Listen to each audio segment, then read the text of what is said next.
వికారాబాద్ జిల్లా పరిగి మండలం రూప్ సింగ్ తండాలో జరిగిన పెట్రోల్ దాడి ఘటనలో విషాదం నెలకొంది.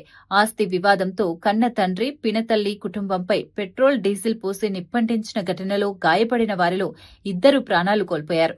ఆసుపత్రిలో చికిత్స పొందుతూ ఆదివారం ఉదయం కుమారుడు వెంకటేష్ మరణించగా సాయంత్రం సర్పంచ్ రమణిబాయి కూడా కన్నుమూశారు. ఈ ఘటనలో గాయపడిన తండ్రి, మరో కుమారుడు ఇంకా చికిత్స పొందుతున్నారు.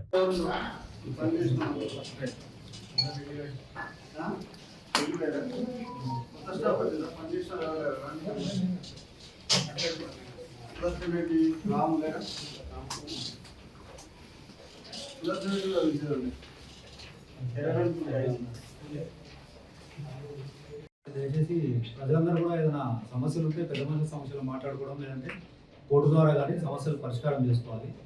ఈ చిన్న చిన్న సమస్యల్ని మేజర్గా ఇట్లాంటి దాడులకు పాల్పడి వాళ్ళ కుటుంబంలోనే వ్యక్తులు కానీ వేరే కుటుంబాల్లో కానీ ప్రాణ నష్టం జరిగిన ఇతరత్ర ఏదైనా గాయాలైనా కూడా 2 కుటుంబాలు కూడా నష్టపోయే పరిస్థితులు ఉంటాయి.